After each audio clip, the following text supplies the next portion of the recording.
Welcome, brave souls, to the chilling depths of horror and detail, the realm where the shadows whisper ancient secrets and nightmares come to life. I am your guide through the darkness, and on this channel, we delve into the spine-chilling world of Wendigo horror stories that will send shivers down your spine. First story, Hunted by a Wendigo. I realize how unbelievable this story might be, but I assure you it's entirely true. I've had countless experiences with the supernatural since I was 4. I'm 33 now, but this is one of the most terrifying ones I've had. I've looked at some of the stories in this community to see if there's anything I haven't discovered yet. I thought that if I shared my encounter here, there might be someone who has some information that could help. Please don't comment if you don't believe in the supernatural.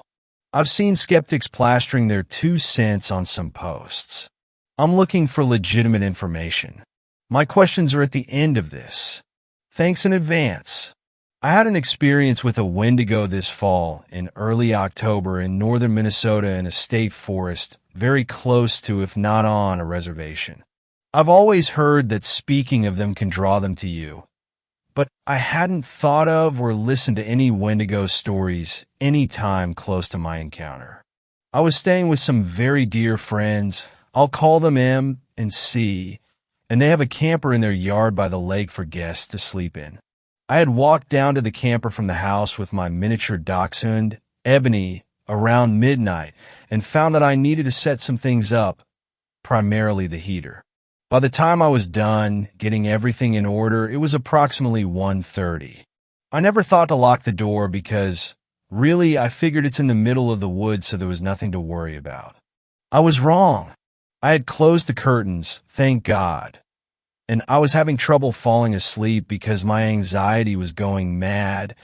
M and C's dogs were barking outside, and their geese wouldn't stop honking. Ebony, who usually sleeps under the covers, was sitting on my hip while I laid on my side, and I could feel her turning her head back and forth, like she was trying to track something outside.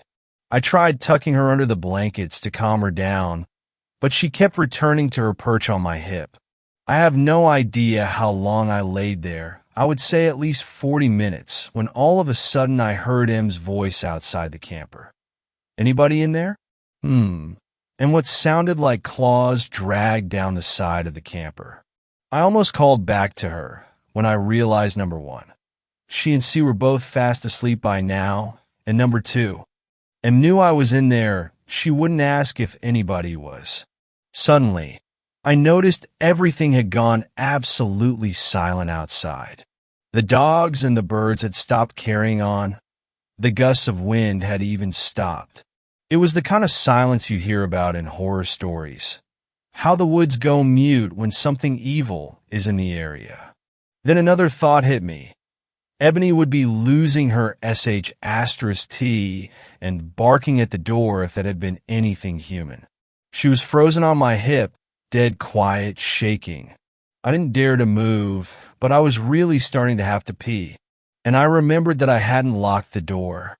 I have no idea how long I laid there debating whether I should get up and use the bathroom and lock the door, but it felt like an eternity. In reality, I guess it was maybe 10 to 15 minutes. I thought it may have been a skinwalker at first, but remembered they don't mimic the voices of your loved ones to lure you into the woods. Wendigo ag do. I knew these creatures, demons, whatever they are, can lure humans out of their abodes if they make eye contact with you, and everything in me was screaming to make sure I didn't look outside. I made doubly sure I didn't look through any cracks in the curtains as I walked softly to the front of the camper and very slowly turned the lock, praying and holding my breath. I made sure to keep my eyes away from the windows as I crawled back in bed and pulled Ebony close, and she finally stayed under the blankets. I snuck a peek at my phone for the time before I laid down, figuring it had to be close to 3 a.m., the witching hour. It was about 2:30. As soon as I laid down, the wind kicked back up and M and C's basset hounds erupted into howls as they came running down to the camper and a little ways into the trees. and the geese started their noise again. I heard the Bassets come back to the camper, barking a few more times before they laid down outside the door to protect me.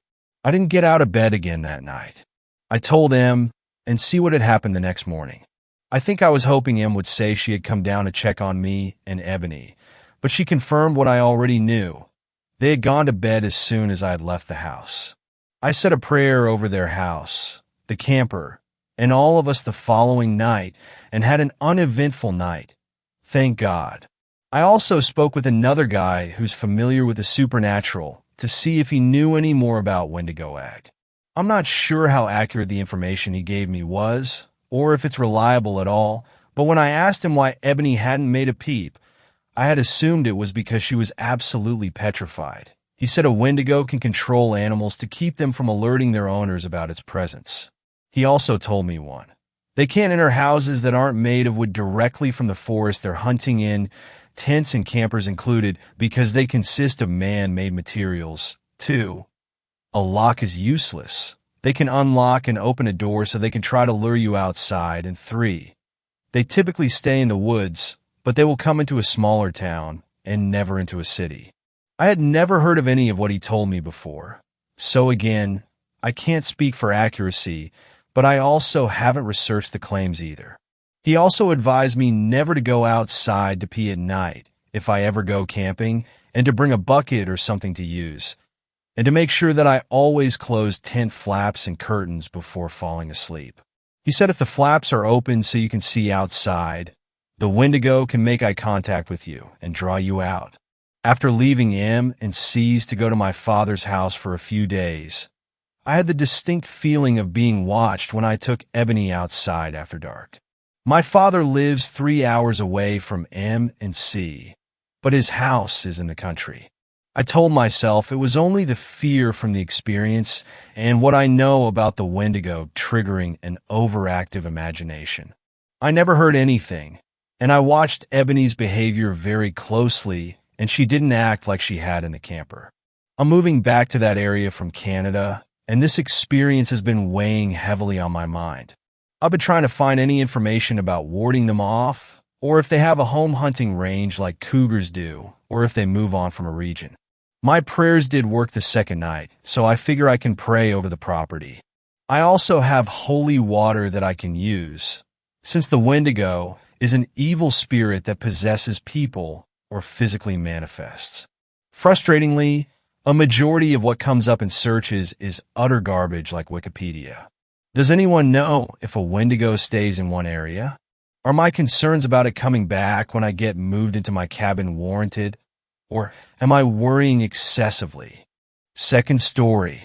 My childhood dog ran into the woods. When he returned, there was something very wrong with him. I vividly remember the day Duke disappeared. My family was spending the day at the lake next to our little bungalow at a quaint property in northern Ontario. All 4 of us were swimming and splashing around in the warm lake water, attempting to quell the blistering August heat. Our only neighbor for miles, an old retired police officer named Benny, was smoking on his patio. I waved to him, and he waved back. We were in the dog days of summer, and I was glad to be in the water. Duke loved the water as much as I did, and was still very energetic, being a large, middle-aged mutt. We would often throw frisbees and sticks off the dock, where he would take flying leaps into the blue-green lake. That's exactly what we were doing when he vanished. As I was drawing back my hand to throw the frisbee for Duke, who was anticipating a throw and getting ready to run, he suddenly whipped his head to the woods. I too looked back at the rows of towering hardwoods and conifers, scanning them to see what Duke was looking at. It was nothing, at least to me. What followed was a blur. Duke suddenly bolted for the trees, barking and snarling all while we were screaming his name. I screamed at my parents to get out of the water and help me chase him. I even saw Benny spring out of his rocking chair to help us. I ran as fast as my 9-year-old legs could carry me into the dense forest, twigs and debris snapping under my feet. But you can only get so far in flip-flops before you trip. I tumbled to the ground screaming and crying after accidentally scraping my leg against a sharp rock. My mom consoled me, while I caught a glimpse of my dad running through the woods. It was a while before my dad and Benny came back. My dad had a somber look on his face. He didn't have to tell us what we already knew. But Benny looked shaken. I am sorry, folks, but he ain't coming back," he said shakily. He took off his faded baseball cap respectfully and patted me on the shoulder before trudging up the hill back to his house. My whole family missed him, but to me it felt like a part of me left when Duke did. He had been my best friend since I was young, and I even had a small photo album packed with pictures of the two of us.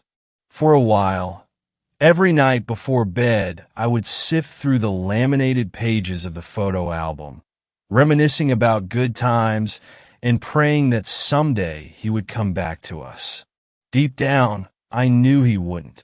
A few months after Duke disappeared, my dad arrived home from work with a surprise. It was another dog. It wasn't elegant and athletic like Duke was. It was one of those tiny, white yappy ones with crusty red goop around its eyes.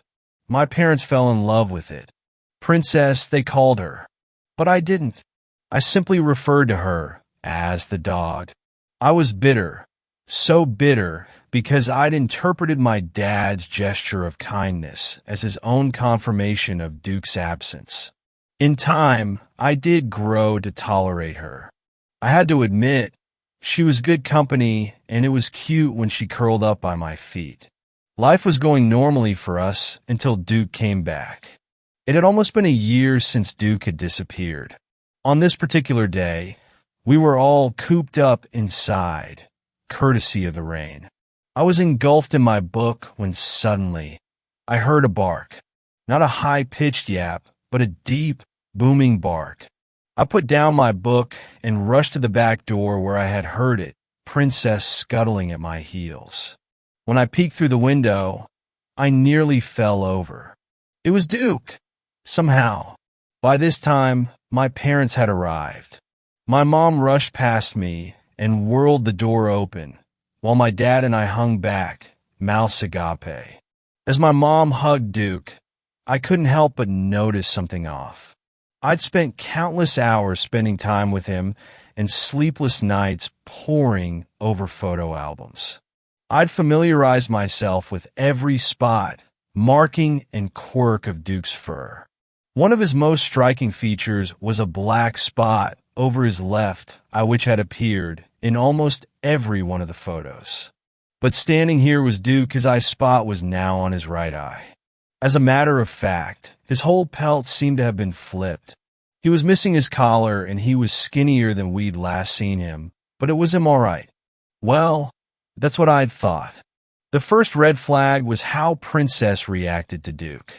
She was a yappy dog, all right, but when she saw Duke, she went ballistic, spitting and yapping like we'd never seen before. Princess barks at everything, remember? My dad told me, sensing my discomfort. She's probably just barking because he smells like the forest. And with that, he went outside to greet Duke. The barking must have alerted Benny, and he went outside to see what the commotion was. Once he saw what was going on, he darted back into his house and audibly slammed the door. When my parents came back inside, I tentatively stuck out a hand for Duke to sniff. He didn't wag his tail like I expected him to. All he did was quietly sit down. Then he heard Princess yapping from the other side of the room. His head swiveled and he lifted himself and padded confidently towards her. Before long, he had her cornered. All he was doing was standing and watching her. Yet Princess' eyes were bulging as she howled and yapped. A sense of dread was beginning to creep up my spine. But before anything happened, my dad whistled and Duke lifted his head. With one last glance at Princess, he slunk away. The sense of wrongness didn't alleviate for the rest of the time Duke was with us. The second red flag was that Duke didn't eat the food we put out for him. Granted, it was food intended for small dogs, but it was still the same formula. Dogs are wired to eat everything they can get their paws on anyways, so even then it wouldn't have mattered. Not once did I see him eat. Every time we let him outside in the woods to relieve himself, he came back 20 minutes later, his white muzzle stained pink. I found it odd that my parents didn't think he was at risk of running away again, but since he didn't run, I never brought it up. They spent all their time with Duke, petting him, coddling him, attempting to feed him, and playing with him. All this while completely ignoring Princess, as well as my objections. Something's different about him, I brought up during dinner one day. That's nonsense.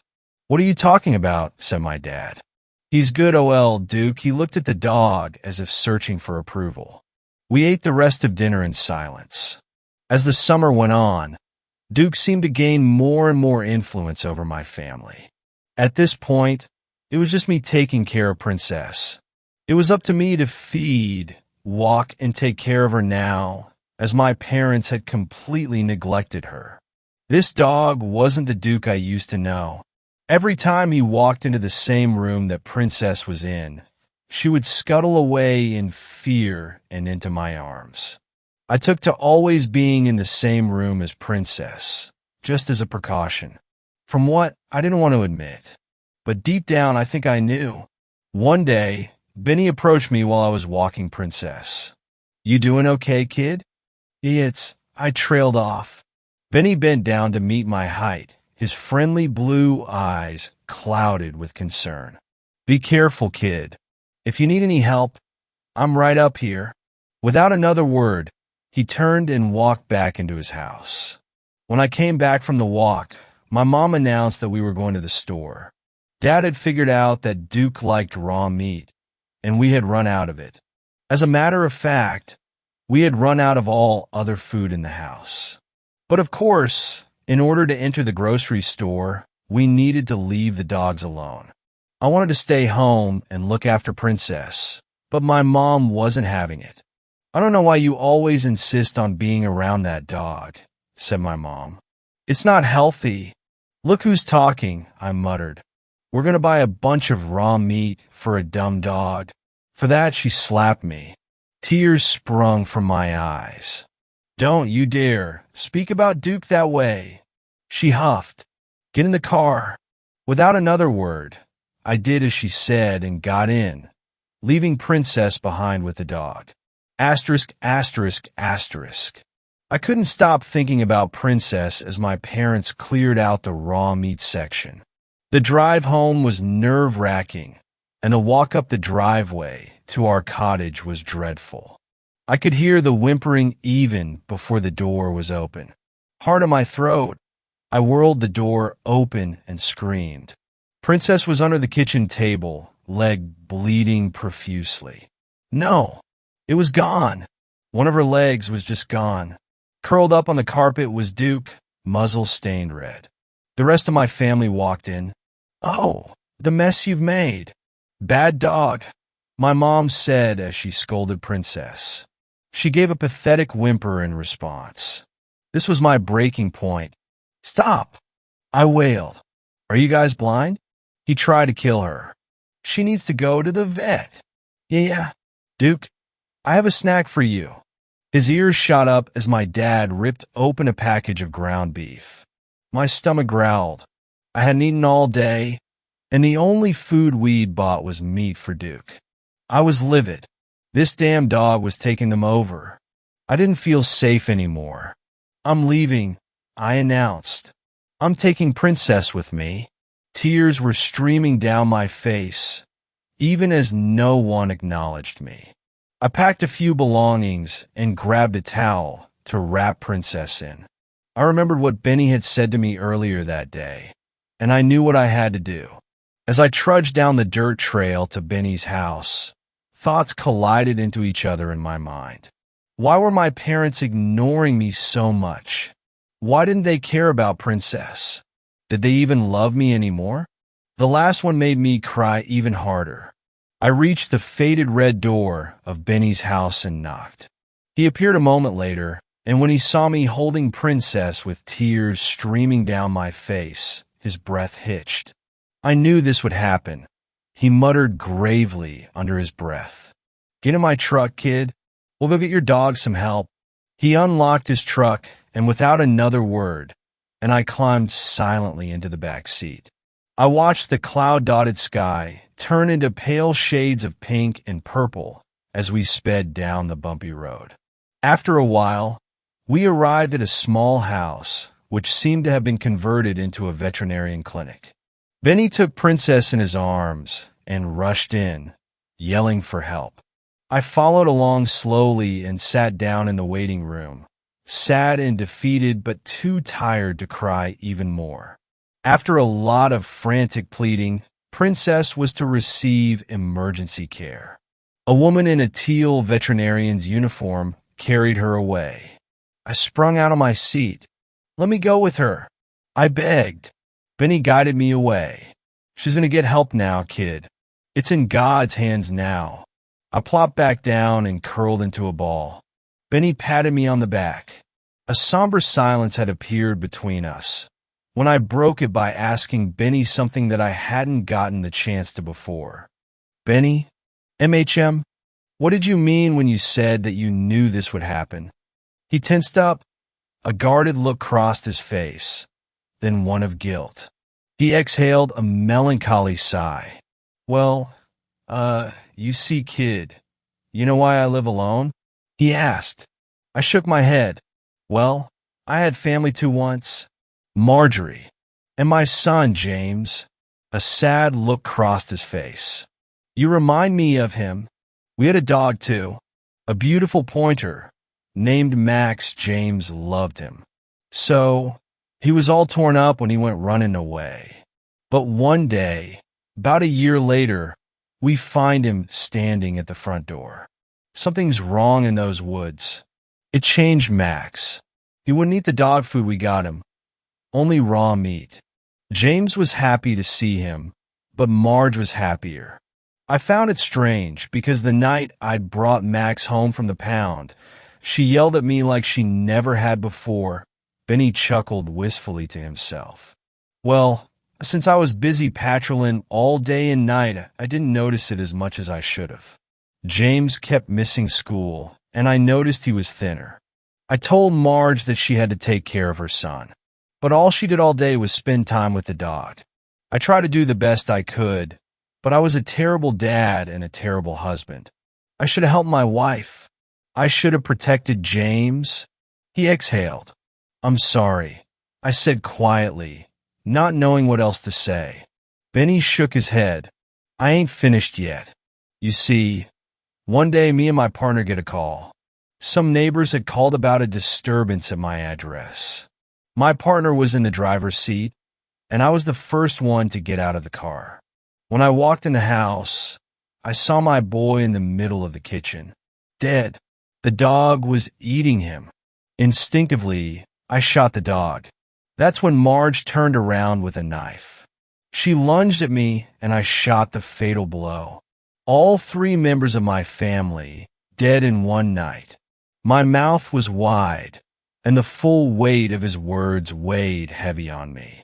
Was that to be the future of my family? "Benny, that's terrible. I'm so sorry." I looked up at him to see a single tear trickling down on his otherwise stony expression. "I failed James as a father. I can't do the same with you, kiddo." After his story was finished, I felt my eyelids start to droop. I leaned on Benny's arm. "Good night, Benny." He was staring straight ahead, face emotionless. "Good night." When I woke up, the first thing I noticed was how much my back hurt from sleeping on a chair all night. But I wasn't cold. Benny had put his tattered flannel jacket over me as a blanket. I sprung up from my chair and yelped at the receptionist. "Where's Benny?" She jumped in shock. "You want to go do some errands?" He said. She got up from her chair and picked up a few items. "Take this, dearie. You must be starving to." She placed a buttered bagel, a blueberry muffin, a banana, and a bottle of apple juice on the table next to me. She was right, I was starving. Food always tastes the best after you've been deprived of it. I ran my fingers over my ribs. I could feel each one protruding from my chest. This was the first time I'd been full in ages. The receptionist had informed me that Princess had made it and that she was in the recovery stage. When I saw her for the first time, my heart exploded out of love for Princess, and I hugged her gently. I smiled as she licked my face. I didn't know where else to go, so I played Scrabble with the receptionist for the rest of the day. I got to meet a fat cat named Mr. Cuddles, a rabbit named Twix, and I got to eat a hamburger for lunch. But all throughout the day, I kept wondering, when would Benny be back? At 3:04 p.m., my question was answered as Benny stumbled through the door. There was blood on his clothes. A couple of police cars were waiting outside. "Let's get going, kid." Although I didn't get the full story immediately, I came to know the full extent of what had happened eventually. Even though he wasn't part of the police force anymore, Benny still had connections with the department and to the people that know what happened to his family. He gathered police officers and went to my house, where they found Duke eating the carcasses of my parents. Benny shot him dead. I wept profusely for my parents, not for how they were to me in their final weeks, but for the people they once were. Benny assured me that they had loved me. There were not many people at the funeral, mostly townsfolk. Seeing as I didn't have any other relatives, the courts placed me in the custody of Benny after a lengthy court process. A few years later, he officially adopted me. Princess came to live with us too. Benny was proud of me when I went off to police college, when I got married, when my wife and I had a child. As per his wishes, we held him a small funeral. Life is generally good to me. I have a wonderful wife and an amazing daughter. Sometimes on the bad days in the dead of night, I thrash in my sleep as visions of dead dogs and screaming people writhe in my nightmares. But when I wake, I look at my daughter sleeping in her cradle, and my wife hugs me back to sleep. I remember that everything is okay now. Third story. Mechanical sounds in deep woods, no machinery around. Disclaimer: if anyone has any links or knowledge about this topic, please send them to me. Trying to figure out what happened. 2020, summer. About 10 a.m., upstate New York in mountains. Was walking in the woods on a mountain near me. There is about 2 to 3 acres of trails to walk open to the public through a land trust, but if you break off it a bit, you can get to this old stone road.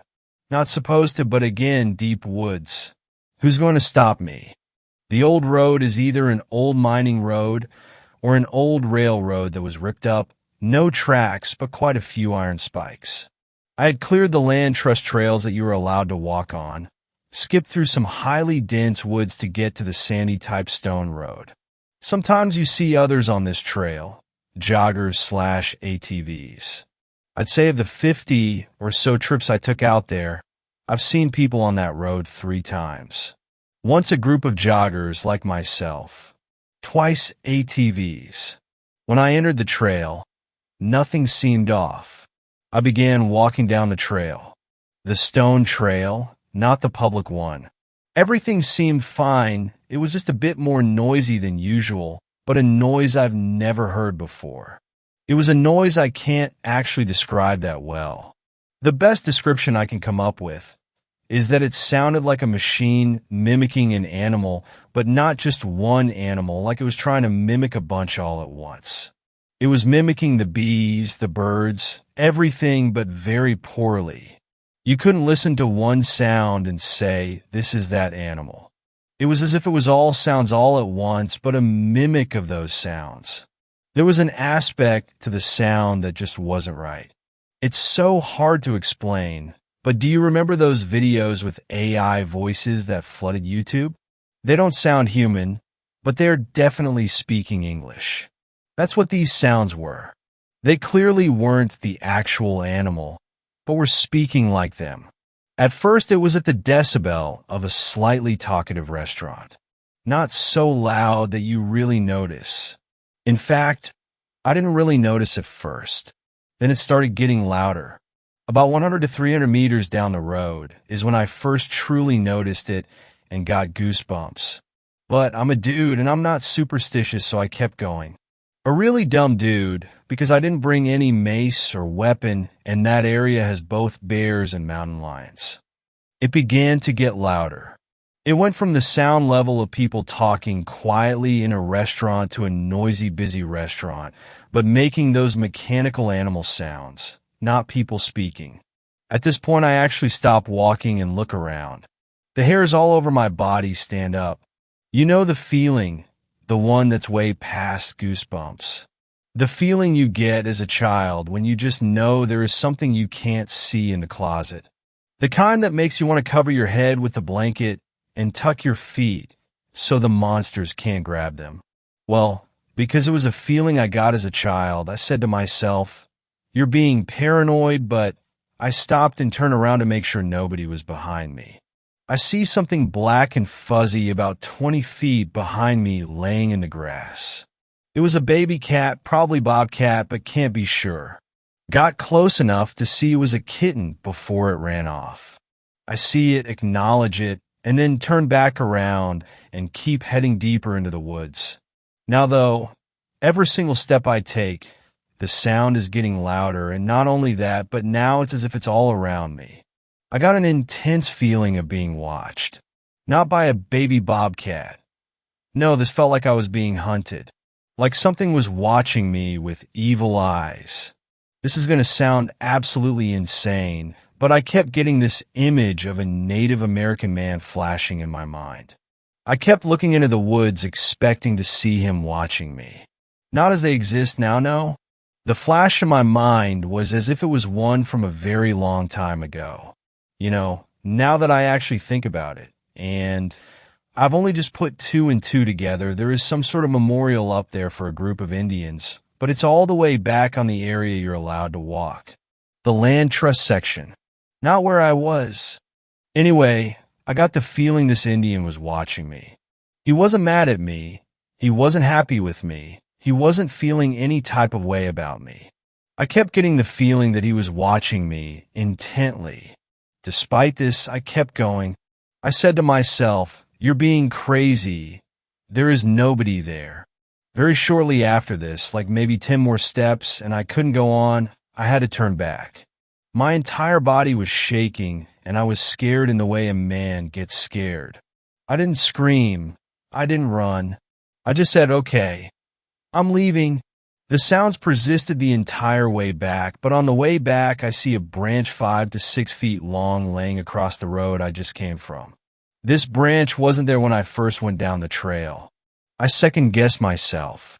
Did I miss my exit back to the land trust and travel too far in the other direction? No, can't be. I know exactly where I am on this road, and I'm not at my exit yet. I go up to the branch while looking around. At this point, I'm convinced someone has been watching me and following me. I get to the branch, and right next to it is a giant paw print. Not bear, not dog. I'm fairly certain it was an adult bobcat paw print, which, considering I just saw a baby kitten, makes a lot of sense. I pick up the stick. It's now my only weapon until I get out of here. So I keep walking back towards where I need to be to exit this stone path and enter the woods to get back to the public trails. I get there, and the entire time I still feel like I'm being watched. I still feel this Indian present watching me. In my head, he was all black, but I knew he was an Indian because of his headdress. Again, this was flashing in my head over and over. As soon as I step into the woods a few feet, the mechanical sounds stop, and I go back to only having goosebumps. As I'm walking through the woods, though, something drops right next to me, loudly, and at the same time something swoops past my head. It was an owl. It tried dropping something near me. I have no idea what was dropped. It then went and sat on a tree branch and just stared at me. I got out of there and haven't been back since. Of note, there is no cell service out there. I don't think it's relevant, but it should be noted probably. I have no idea at all what the sound was, No idea why I felt so creeped out, nor why I was getting flashes of an Indian man in my mind's eye as the sounds got louder and began to surround me. The owl at 10 a.m. is a mystery.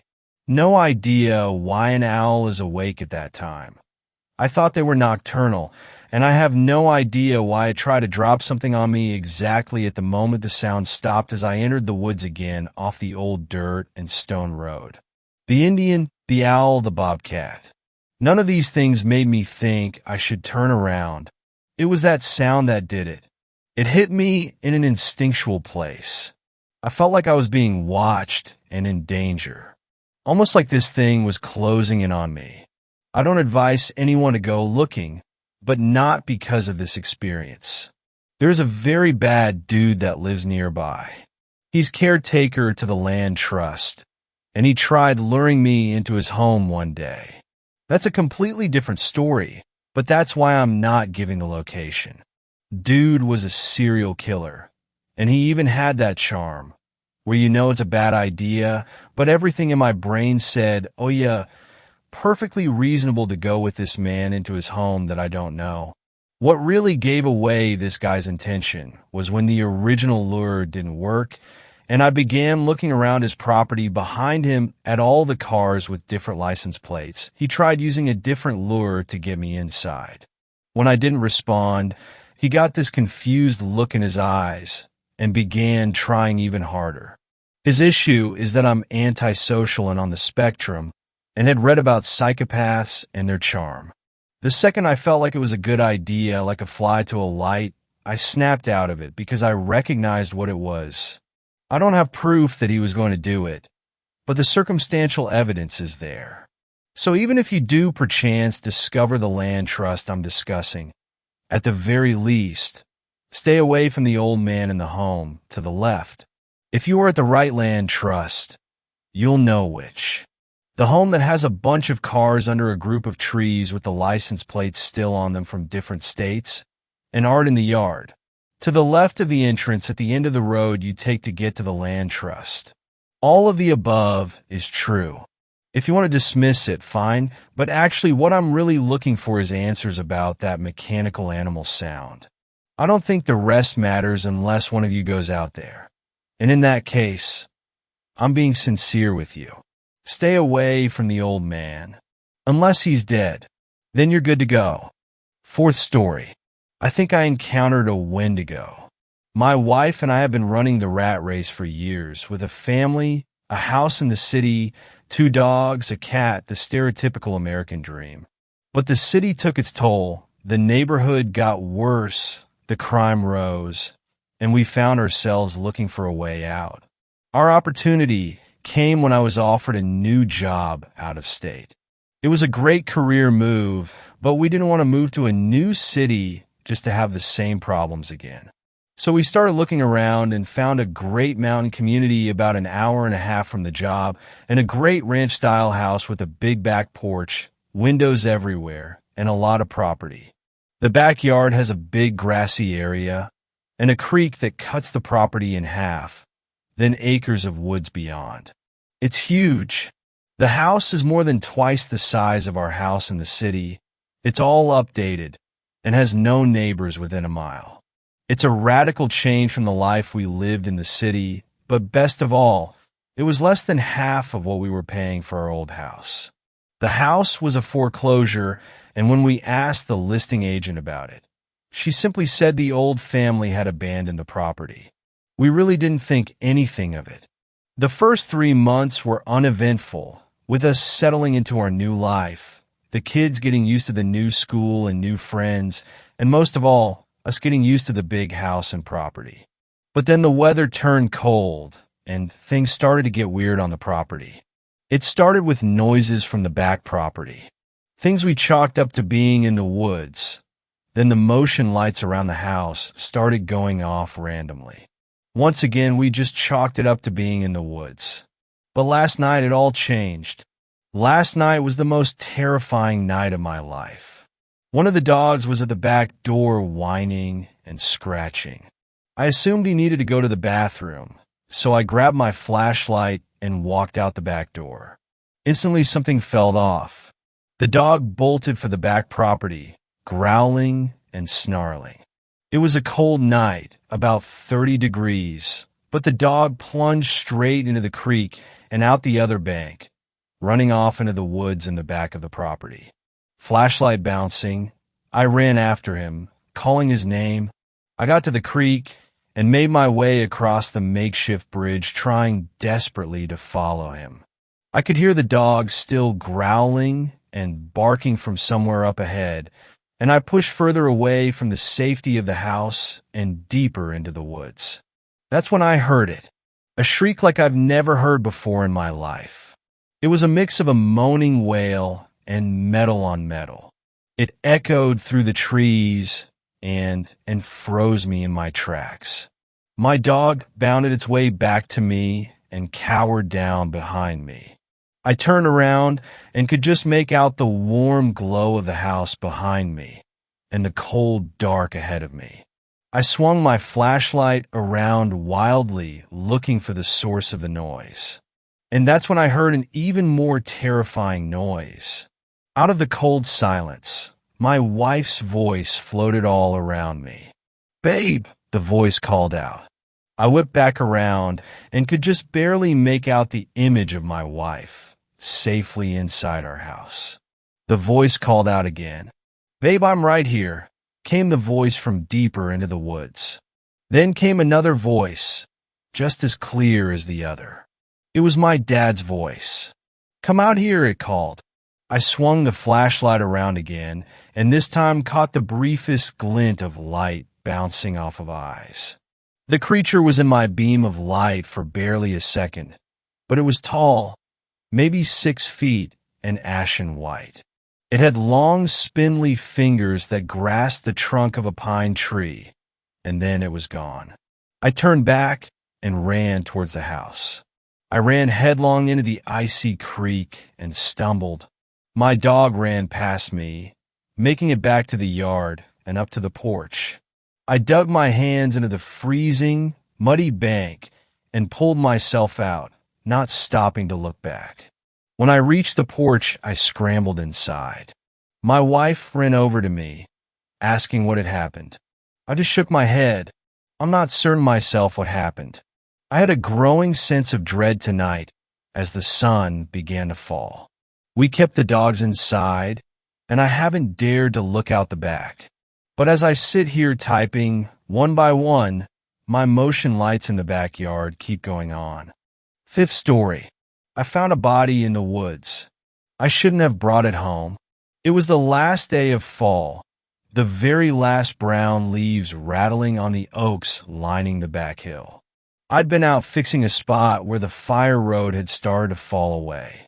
The property is 60 acres, most of it wild and crowded with ticks and poison oak. Even though I've lived here 20 years, there are places I've never walked.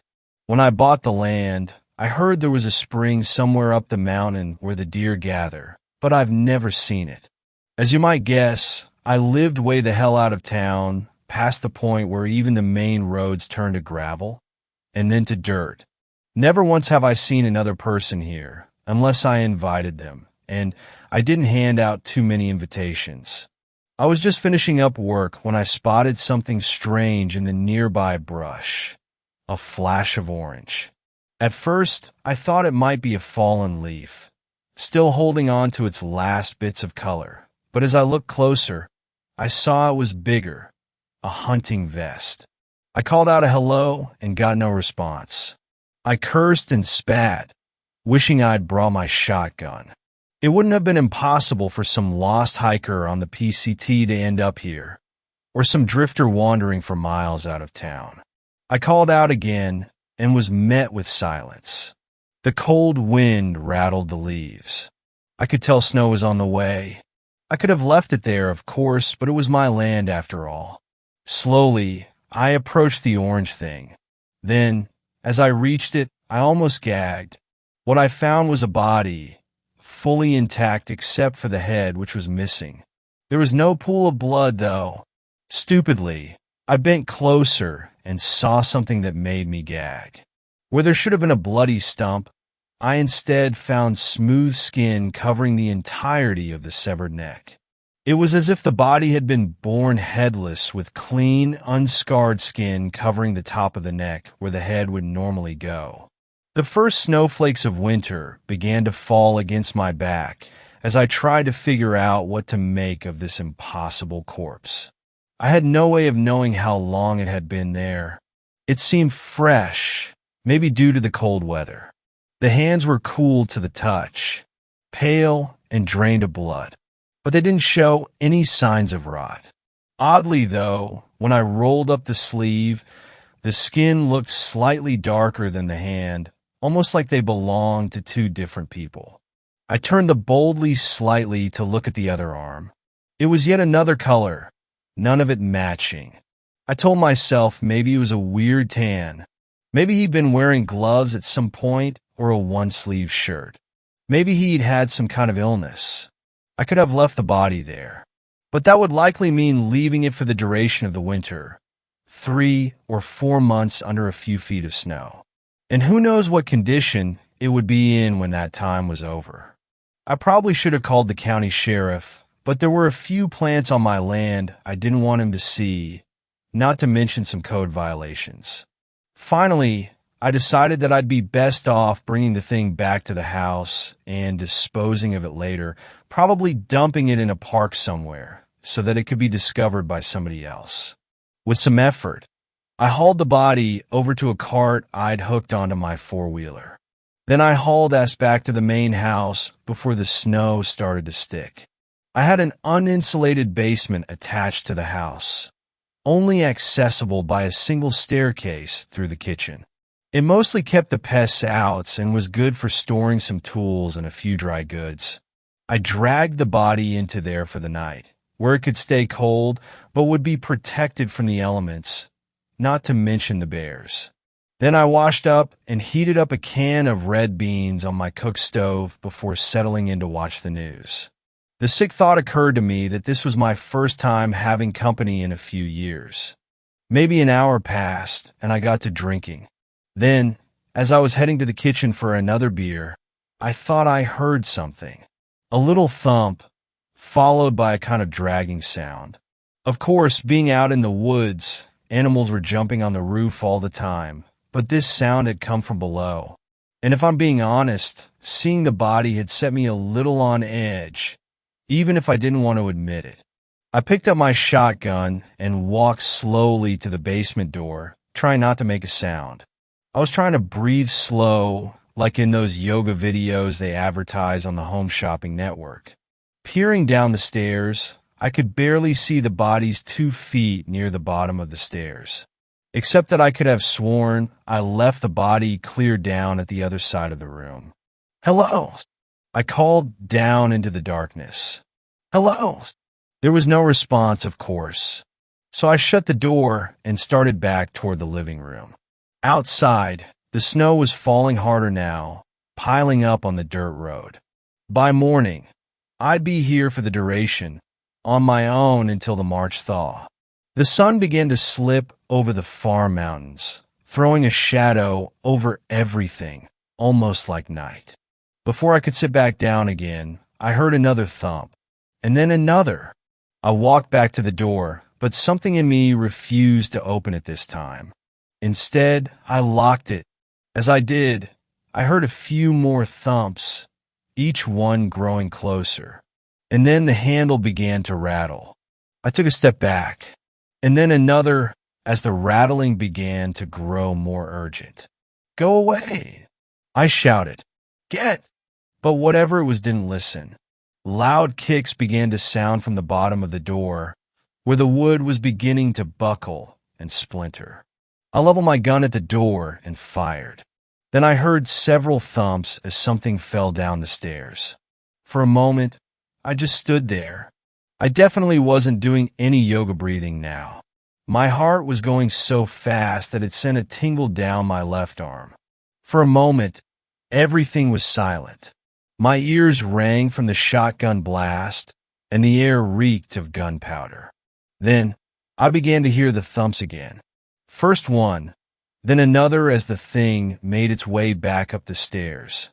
Part of me wanted to shoot it again, to stand my ground, to defend my castle. But then I thought better of the idea. If one shotgun blast through the door didn't finish the thing, I figured a second shot wasn't going to do much better. So for the first time in my life, I ran. I sprinted to the four-wheeler and unhitched the cart. As I did, I looked up into the house where I saw the thing standing there. As I watched, it walked across the living room and sat down in the chair I'd occupied just a few minutes earlier. If it had eyes, I suppose it would have watched TV. I drove through the storm. There were a few hairy moments, but for the most part, one didn't hit much trouble. The whole time, though, I couldn't stop looking over my shoulder. As if the thing were sprinting after me, running blindly through the snow, like it would catch me any second. Finally, when I hit the main road, I felt like I could breathe again. I didn't stop driving until I was all the way downtown. I'm not sure why, but the first thing I did was to walk into the most crowded bar I could find and order a beer. It's funny, it had been maybe 6 months since the last time I talked to anyone, but suddenly it was all I wanted to do. And for the next few hours, I flapped my gums at anyone who would listen, telling every story I knew. Every one except the one I'm telling you now. I never did go back to the property. I sold it to some rich man from California.